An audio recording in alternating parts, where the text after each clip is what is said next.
무고한 일이 다치고 상하게 한 죄. 평생 속죄와 명울로 살아갈 것이. 살면서도 이런다는 건 낭전에 내가 마음에 안... 책이 없는데 죽었는지 살았는지 걱정이 안 됩니까?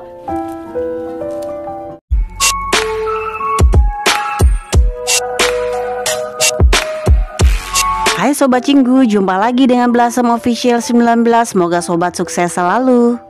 Cerita lanjutan dari episode sebelumnya, di mana Lee Gun diselamatkan lagi oleh Myung Yun. Setelah Myung Yun membuka cadarnya, Lee Gun penasaran dan bertanya, siapa sebenarnya kamu? Kenapa setiap kali aku dalam bahaya kamu selalu membantuku dan tahu lokasinya? Apakah benar nona kamu yang menyuruh kamu kesini? Dengan kesal Lee Gun bertanya. Dan Myung Yun menjawab, iya benar, nona aku yang meminta dan aku hanya datang karena nona aku menyuruhku untuk menyelamatkanmu. Kenapa kamu tidak percaya?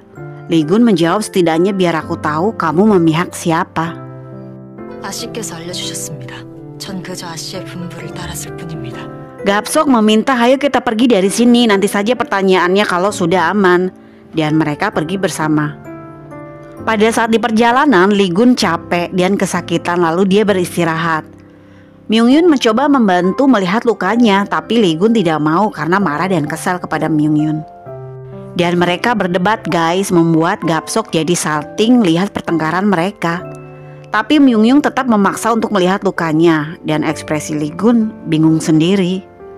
이런다고 제가 제 정체를 토설할 것 같습니까? Dan akhirnya mereka kembali ke rumah Gisaeng. Myung Yun memberi Lee Gun obat. Lee Gun berkata, kamu tabib pandai dan jago berkuda, jago bertarung dan pintar berkata-kata.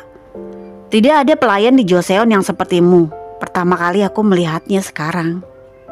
Sekali lagi aku bertanya, apakah benar kamu hanya menuruti perintah nonamu untuk menyelamatkan aku? Bukan atas keinginan kamu sendiri? Sedikit aja gitu? Myung Yun menjawab, iya benar, hanya untuk nonaku. 요만큼도 없었단 말이지? 네. Lee Gun kecewa guys mendengarnya, padahal dalam hatinya ingin Myung Yun menjawab atas keinginannya sendiri menyelamatkan Lee Gun dan bukan atas perintah orang lain. Namun Myung Yun di sini matanya berkaca-kaca. Dia berbohong kepada Lee Gun dan berkata beristirahatlah dan pamit keluar. Adegan Mobek melapor ke tabib Choi dan meminta maaf bahwa dirinya telah lalai. Lee Gun telah hilang dan ini semua perbuatan Myung Yun. Ayahnya mendengar hal itu hanya menghela nafas. Aku tahu betul bagaimana putriku. Aku juga salah karena kurang mengawasinya. Saat mereka masih mengobrol, Myung Yun datang meminta bertemu ayahnya. 애초에 딸 자식 단속 못한 내 잘못이지. 지금이라도. Dan mereka berbicara. Sepertinya dia pria yang beruntung dilihat dari bagaimana cara kamu menyelamatkannya terus. Myung Yun menjawab, aku tahu betul ayah seorang tabib yang banyak menyelamatkan nyawa orang lain. Tapi sekarang hanya karena aku ayah mengotori tangan ayah. Ayahnya mengatakan kembali, sudah cukup, katakan kepada ayah di mana kamu menyembunyikannya. Sebentar lagi kamu ada ikut berpartisipasi menjadi putri mahkota. 여기까지다. 그자를 어디에 숨겼느냐? Myung Yun menjawab lagi, aku tidak akan memberitahukannya kepada ayah dan aku tidak mau ikut serta menjadi putri mahkota. Bagaimana bisa aku menikah dengan putra mahkota sedangkan aku sudah bermalam dan tidur sama pria lain? Walaupun itu dipaksa atau tidak, kenyataannya aku sudah menikah dalam ritual dengan pria itu. Nah guys, Myung Yun mempunyai keyakinan dalam dirinya bahwa Lee Gun adalah suaminya sekarang dan merasa Lee Gun adalah tanggung jawabnya juga sekarang. Lalu ayahnya marah dan melemparkan semua yang ada di meja guys. Tetapi Myung Yun tetap menentang dan berkata langit telah mengambil hakku menjadi tuan putri. Bagaimana bisa ayah mau menipu keluarga kerajaan? Apa yang akan terjadi pada kita nanti semuanya? Aku minta kepada ayah sekarang jangan pernah mengejar pria ini lagi. Ayahnya meminta Mobek untuk membawa Myung Yun ke kamarnya. Myung Yun bersedih di kamarnya dan berkata ke Oh Wul, ini adalah semua karena takdirku yang buruk, makanya semua ini terjadi. 다 너 때문에 시작된 일인데. Adegan berpindah ke Pangeran Dosung. Pangeran Dosung mendapatkan kabar kalau sekretaris kerajaan telah dilenyapkan oleh seseorang yang tidak diketahui. Sekretaris kerajaan sedang diberikan tugas oleh raja dan yang mengetahui tugas itu hanya kita berempat. Aku, kakek, dan ibu. Jadi siapa di sini yang buka mulut ke Ibu Suri sampai-sampai dia dilukai orang lain dan aku tidak bisa memaafkannya? Apakah kakek yang melakukannya? Jika iya, memang kakek dikasih imbalan apa oleh Ibu Suri sampai melakukannya? 데뷔에 뒤지다거리 해준 대가는요 뭘 얼마나 받으신 겁니까? Kakeknya mengakuinya dan menjawab memang benar aku yang melakukannya. Dan imbalannya adalah keselamatan kalian berdua. Kalian harusnya tahu seperti apa Ibu Suri. Dia itu sangat menakutkan. Dan dia bisa menggulingkan raja lama. Apalagi bisa melengsarkan raja sekarang. Prioritas kakek sekarang adalah bukan raja ataupun putra mahkota, tetapi kamu. Ibu Suri hanya menjanjikan sesuatu. Kalau kita diam dan tidak ikut campur, Ibu Suri akan menjadikanmu putra mahkota dengan segera. Jadi benar ya guys, mereka membuat skenario melenyapkan putra mahkota, menaikkan Pangeran Dosung sebagai putra mahkota, dan menjadikan Myung-Yung sebagai putri mahkota. Dan Pangeran Dosung menjawab, aku tidak mau menjadi putra mahkota, itu adalah haknya kakak Lee-gun. 저는 할아버님처럼 데뷔 전에 꼭두각시가 되고 싶은 마음 추워도 없습니다. Myung-Yun tidak selalu datang ke Lee-gun karena alasannya dia selalu diikuti oleh Mobek dan ayahnya. Jadi Myung-Yung berusaha untuk mengecoh Mobek dan ayahnya dengan datang ke tempat Gisaeng dan mengobati para Gisaeng di sana. Namun pada saat mau masuk ke tempat Gisaeng, tiba-tiba ada Pangeran Dosung di sana. Dan dia berkata, kita sepertinya sudah ditakdirkan karena selalu bertemu. Myung-Yun memberi hormat dan berkata, baiklah tapi maaf dan minggirlah, aku akan pergi untuk mengobati. Pangeran Dosung sakit hati guys dan berkata, kamu dingin sekali kepadaku, ini menyebalkan. Padahal kamu sudah tahu perasaanku kepadamu seperti apa, aku membutuhkan perhatianmu. Dan Myung-Yun menjawab dengan dinginnya, maaf aku sudah siap menikah dengan pria lain, jadi kamu juga seharusnya menikah dengan wanita di istana tuan. Pangeran Dosung sedih dan patah hati guys. 제겐 이미 정해진 혼처가 있습니다. Ternyata pertemuan dan pembicaraan itu dilihat dan didengar oleh tabib Choi. Myung-Yun mengobati para Gisaeng yang sakit di sana. Pangeran Dosung minum-minum sendiri di tempat Gisaeng karena memikirkan yang terjadi di istana dan juga Myung-Yung. Pada saat minum, tabib Choi mendatanginya dan mereka mengobrol. Lalu tabib Choi bertanya, apakah kamu menyukai putriku Myung-Yun? 우리 명윤이를 마음에 두고 계십니까? Setelah mengobati, Myung-Yung langsung ke tempat kediaman Lee-gun dan Lee-gun tidak ada dan sedang pergi. Myung-Yun ekspresinya begitu khawatir dan ketakutan kalau Lee-gun ditangkap lagi oleh ayahnya.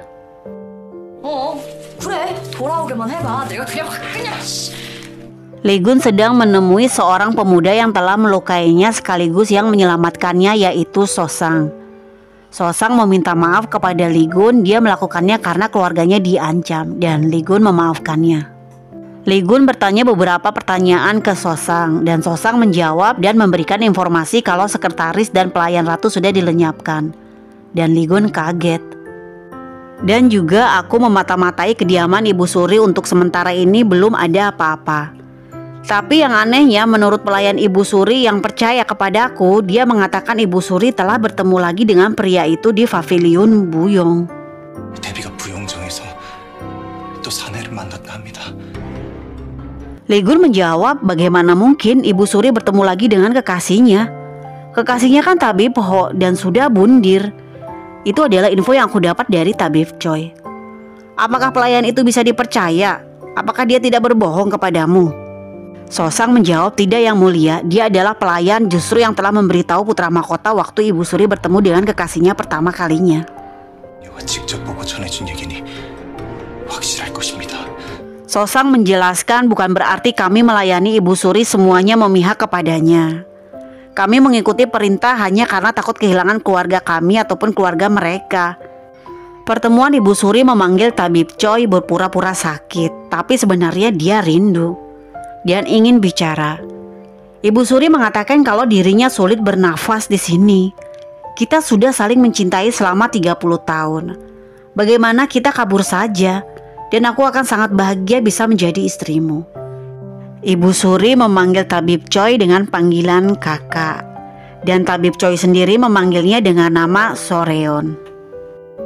Tabib Choi menjawab keinginan Ibu Suri dan berkata, memang benar kita sudah saling mencintai selama 30 tahun.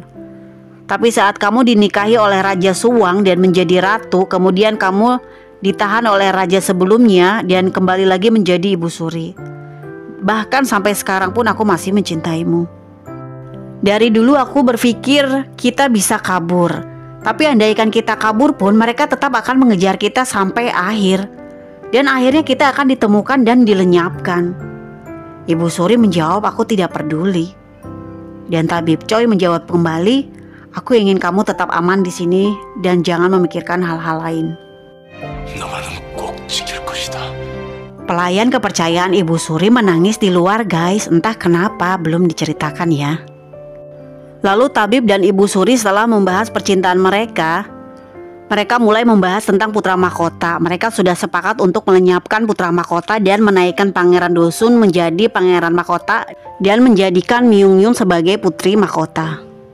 Ibu Suri bertanya apakah Dosung mau menjadi putra mahkota, secara dia dan putra mahkota sudah seperti adik kakak sendiri. Tabib Choi menjawab aku sudah memastikannya, dia pasti sekarang mau. Bahkan kita harus memprovokasinya supaya bisa menikam putra mahkota Ligun dari belakang.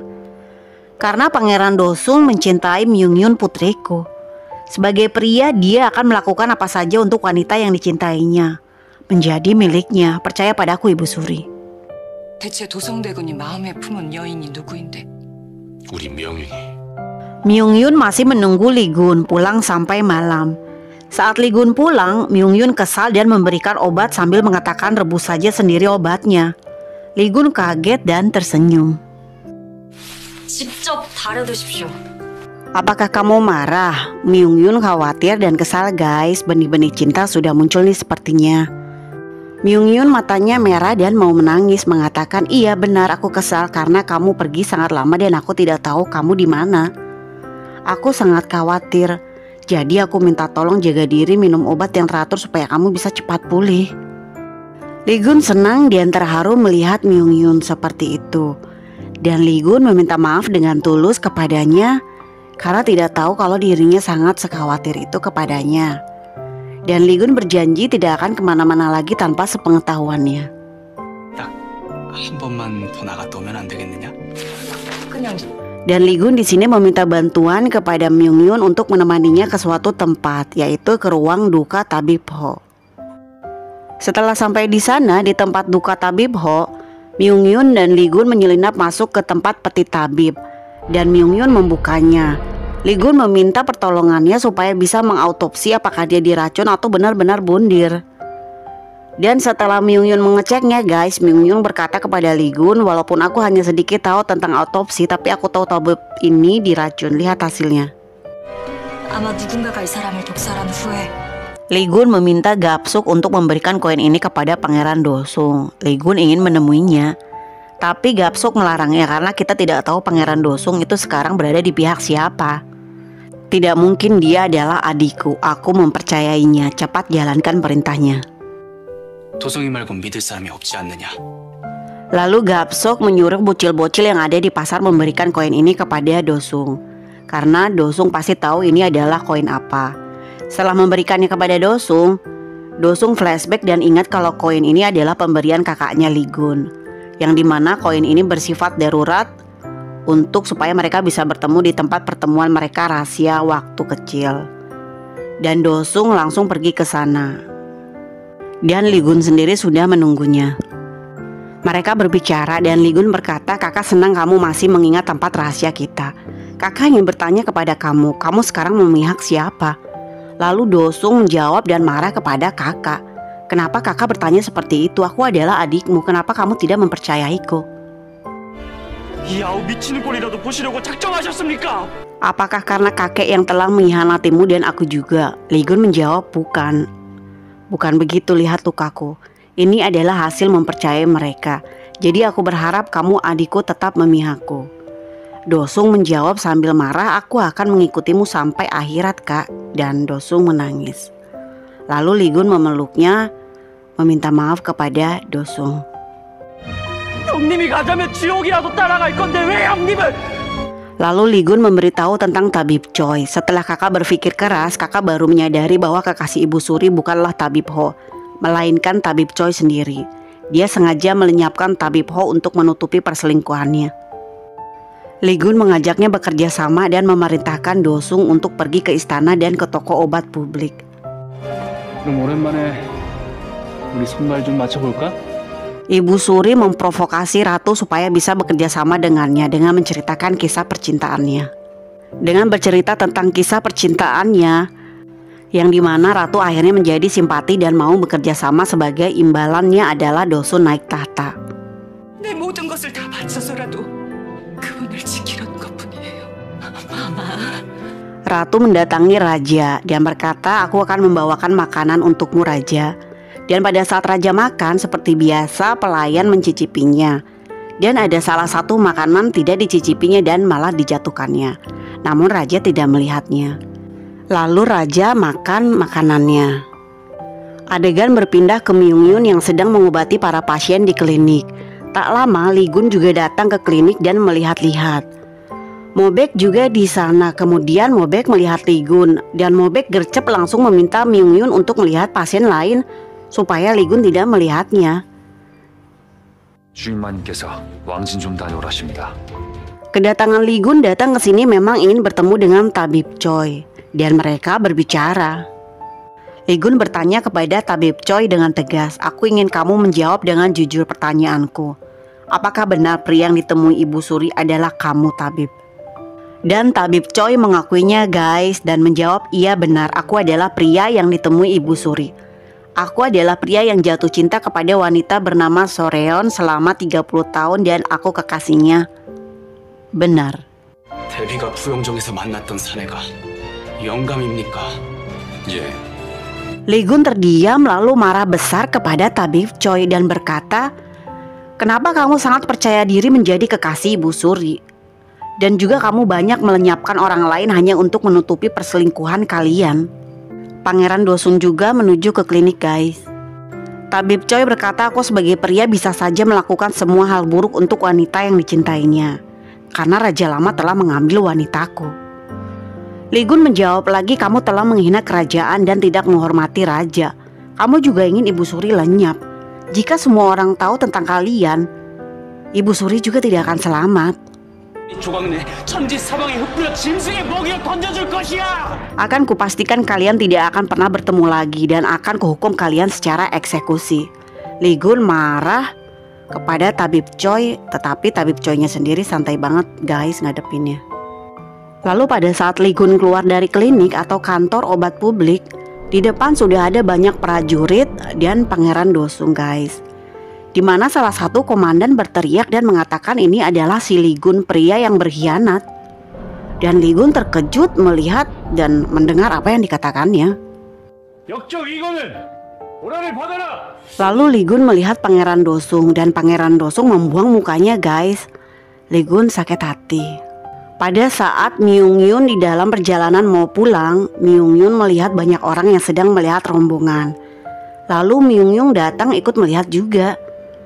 Dan pada saat melihat banyak prajurit yang sedang mengawal seseorang tahanan yang dimasukkan ke dalam gerobak kayu menuju istana. Myung-yun kaget guys, ternyata yang dilihat tahanannya adalah Li-gun. Dan Li-gun hanya duduk pasrah. Nah guys, ditunggu kelanjutan episode berikutnya. Dibantu like, sub, dan komen ya. Terima kasih.